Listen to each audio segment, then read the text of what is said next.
What's going on, everybody? Today is a fun day because Amazon has delivered a package, and in here is the next project for the sandbar. So let's dig in, let's see what we got.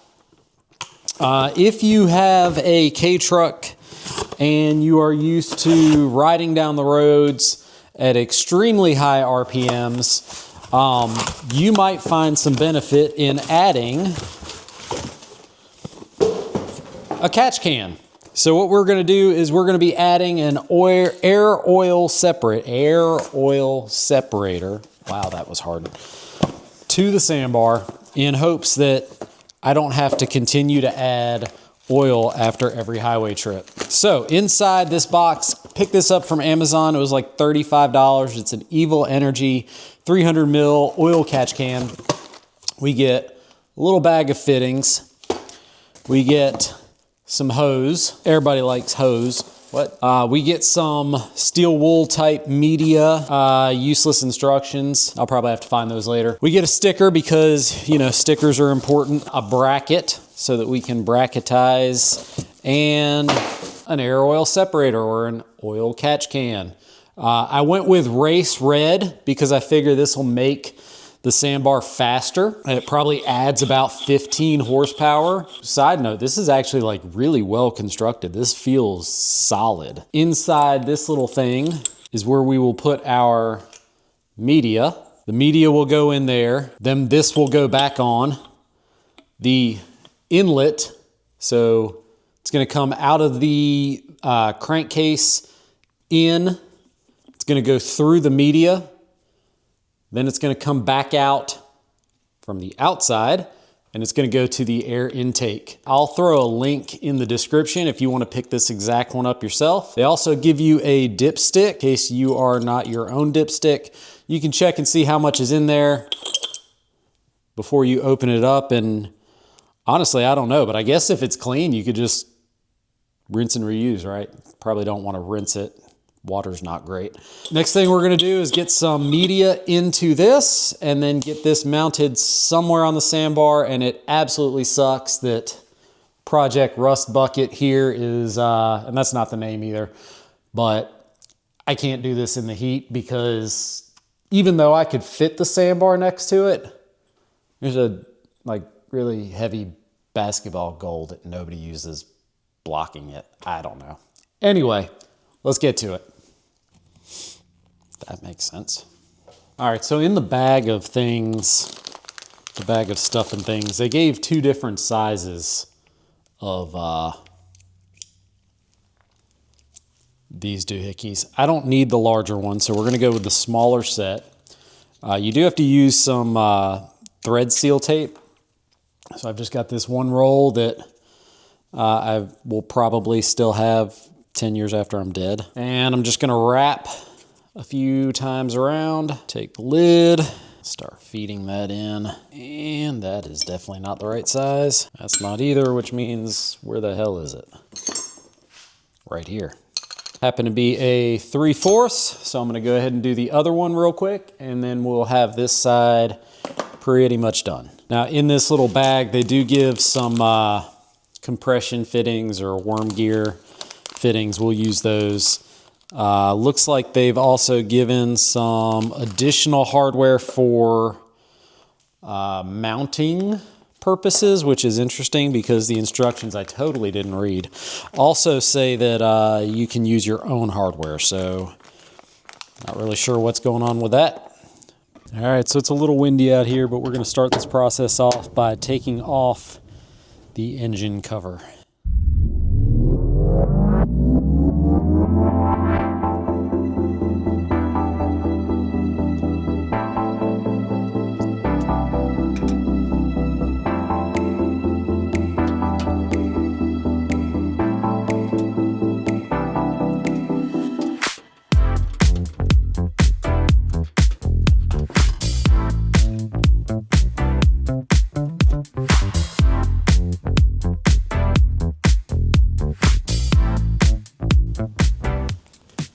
All right, so I'm gonna use a 6mm and I'm gonna take off this worm gear.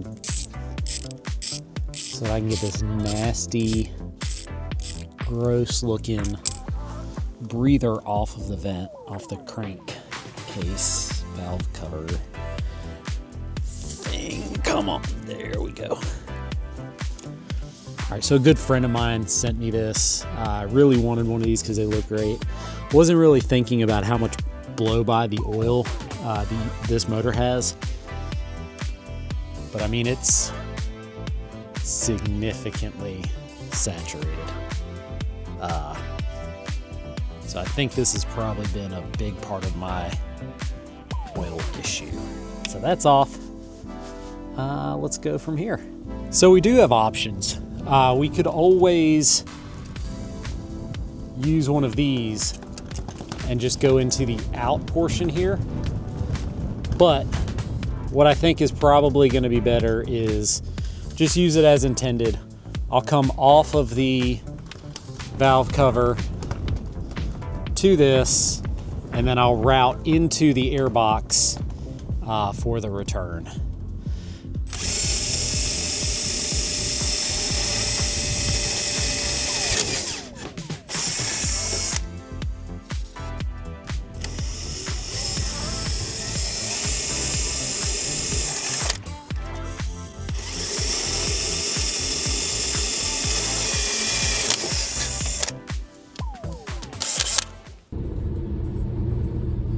So I'm in the Sambar. We're gonna go to the local parts store. O'Reilly's is the closest one to me, to pick up some of the bigger hose, because apparently this is the size hose that I need to come off of the valve cover.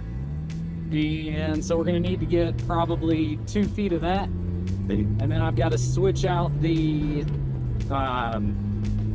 nibbles that I put on the oil catch can to the larger size ones, and also run by Rural King and grab some bolts that I can put through the mount to mount the mount to the frame. You know, once I've got the mount mounted to the frame and I've got the right hose, then we'll be in position to finish the oil catch can install. Top off the fluids if they need it. Give her hell.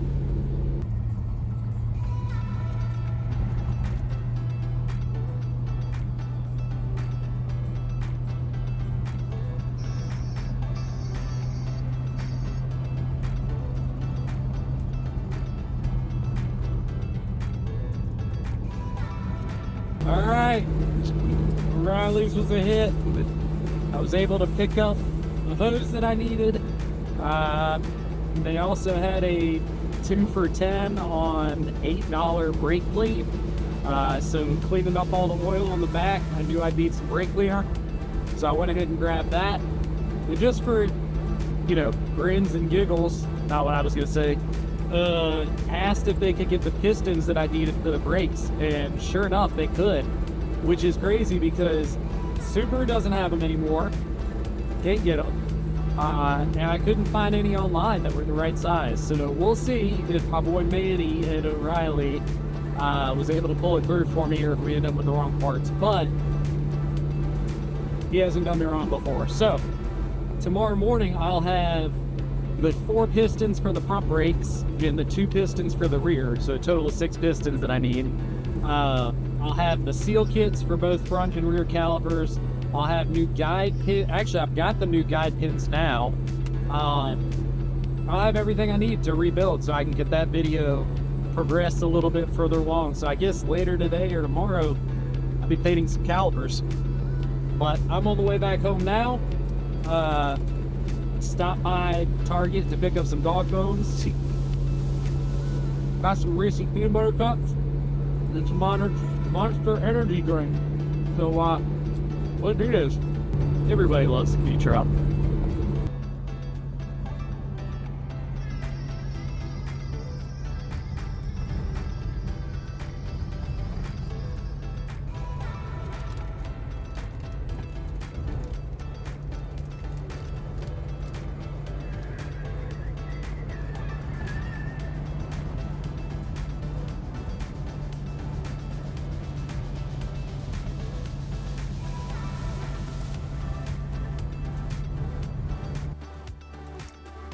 All right, so we've got some metal screws. We're gonna go ahead and see if we can get this mounted up on the frame, which will make it easier for me to go back and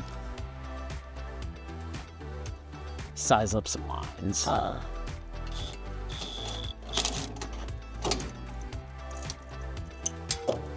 Okay, we'll edit that one out. Yeah, first time. Cool.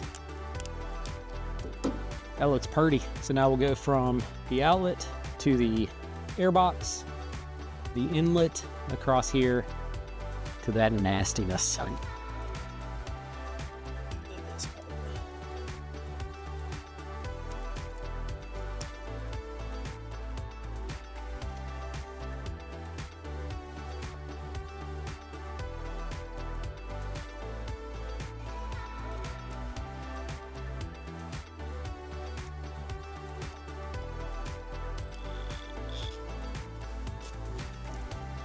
Well, that's cool. The fittings they send aren't even big enough, but I don't think that's going to be an issue because this hose is tight. All right, for now, we'll leave it like this. Get some more hose. All right, so we've got the hose for the other side. Just going to get that cut here, eyeball it. It's always good to measure twice and cut once, otherwise you end up making an extra trip to O'Reilly's. All right, so we'll put our hose on the outlet side of the catch can, which goes into the air inbox. And then we've got our hose here that goes from the valve cover to the catch can. We're able to open this up. Already a little bit of condensation in there. And that's it. Next thing we're gonna do, once this motor cools off a little bit more, hit it with some brake clean, just kind of get some of the grody-ness off of everything, and we will be done.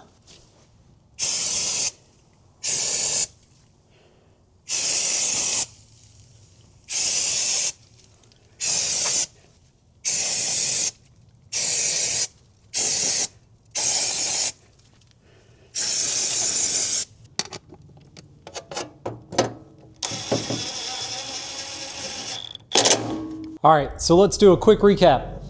We installed the Amazon special oil catch can on the 91 Subaru Sambar. Very straightforward install. Couple notes, you do have to have your own hardware to mount the catch can onto the frame or wherever you choose. I went with some self-tapping metal screws, which seemed to work great. The only issue is I can't actually get the dipstick on the top out. Not a big deal. I honestly didn't even realize it had that feature. When I ordered it, my plan is just to drop the can down to see how much oil is in it. It's easier that way. It's hidden behind the license plate, which is kind of cool. So it's out of sight, out of mind. But now at least I'll know, am I blowing by a lot of oil as I'm driving down the highway, or am I burning it? I don't think I'm leaking it because I would see a big old oil stain in my driveway, and I don't. So 10 out of 10 recommend for 35, 36 bucks. Can't go wrong with that. I will put the link to it in the description below. As always, I really appreciate when you guys like, comment, and subscribe, doing all the things. And more videos to come. I am working on a video right now of pulling this motor out of the rust of the brake calipers. There's a lot going on. So again, like, comment, subscribe. Thank you guys, and as always, ride safe. My back hurts. Actually, everything hurts.